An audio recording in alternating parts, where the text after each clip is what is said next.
Hürmetli vatandaş, bugünkü leksiyalarımızla başlayımız. Leksiya dese de Gazi Rozu Washington'da sözdeyimiz. Bugünkü ıslahı 2021 yıl 10. ayının 20. günü hürmetli vatandaş.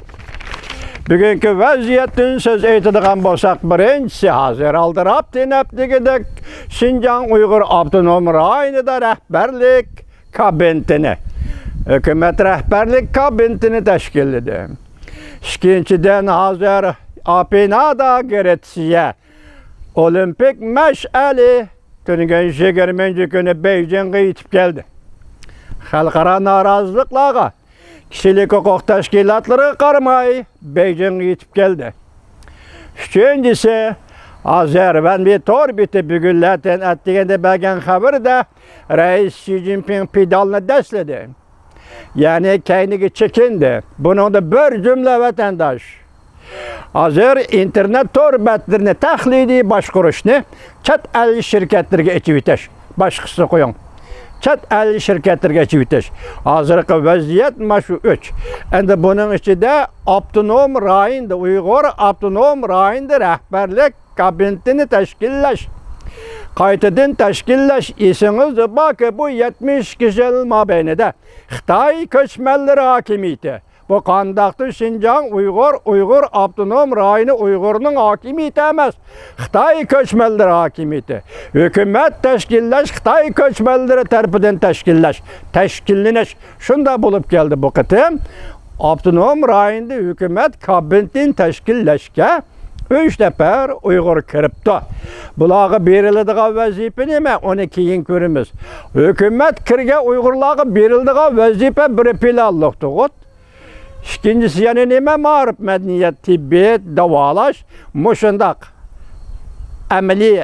emel tutuduğun hizmetler. Bu adetki turmuş hizmetleri vatandaşlar. Biz bunu koyup durayla. Bugün kişiler sözleydiğin en mühimlik siymez vatandaş. Hazır Washington'da yaşavatkan lekin hazır siyasi panalık alalmagan Uygurlarga münasebetlik. Bu hem bir hoş haber. Hazır tünügen guahlık berişiginde Amerika Devlet Meclisi Memuri Dairler ve Devlet Meclisi Memuri Dairler Komiteti çakırgan şığında Uygurlarga siyasi panalık beriş belki tez arada beriş oturu koyuldu. Oturu koyuluş bilen tanla bu şığınga katnaşkan Tahir Hamid efendim dokladının en ahırda mındak bir sual koydu. Uygurlar siyasi panalık beriş nime için keçikip kaldı? Ben şundarak anladım, doğru hatam bilmeymen. Nime için keçikip kaldı devlet meclisinden eniklap bekişini ümit kılımız dedi. Ben şunun cevaben hazır. Devlet meclisi emez bunu eneklaydıgan ve ya ki Amerika Koşmuş Ştatları emez vatandaşım. Hazır neymiş ki siyasi panalık bir iş geçip kaldı. Uygurlar özüdün körüş gerek. Ben şu doğruda bugün vatandaşlarla leksiya sözdeymen. Dikkat bilen anlan vatandaşım. Koşulduğun bolsunuz merhamet. Koşulmay karıştırdığın bolsunuz mu merhamet.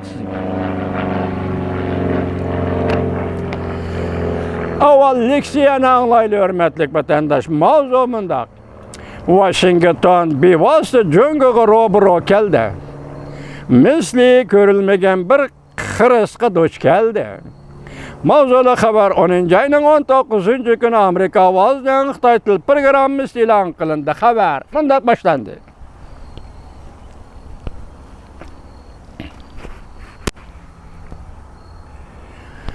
Haber bundan başlandı.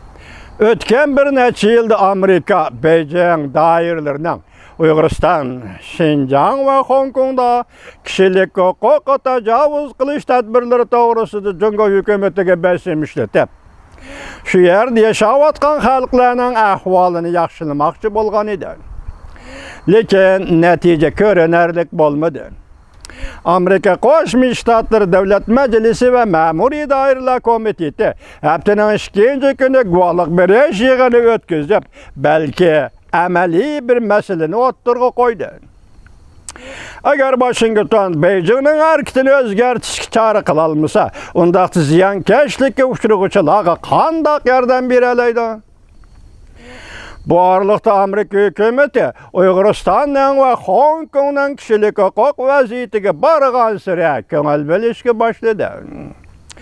hem de Cungo'ga arka-arkadan cazalaş tedbirleri kolunub Hong Kong, Uyg'uristonda Cungo amaldarlarını embargo qildi.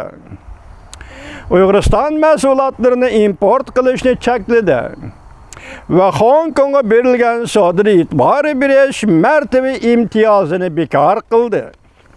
Lekin Beijing doiralari kayniga chekinishni asla ishga oshirmadi. Cungo taraf Amerikalik arboblarga va organlarga qarshi embargo yurgizib qolmasdan balki har xil diplomatik so'rovlarda Cungoda kishilik huquq masalasi mavjudligini inkor qilib keldi. Va o'zining Xinjiang siyosatini, Hong Kong siyosatini aqlab keldi.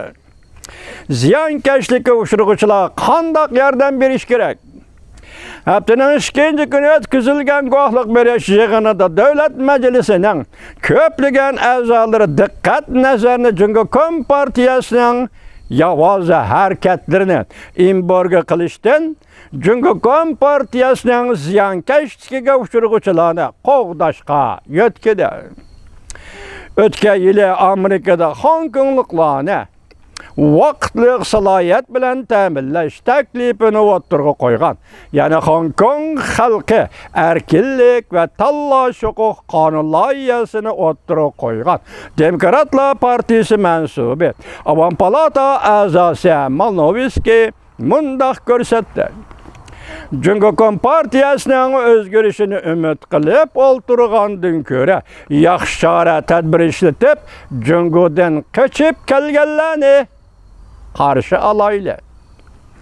Amerika Davlat Majlisi Ma'muriy doiralar Cungo komiteti raisi Demokratiya partiyasi mansubi guvohlik berish yig'inida mundaq ko'rsatdi. Navbatda Hong Kongliklar majburiy bartaraf qilishni vaqtincha normallashtirish huquqidan bahramand bo'layotdi.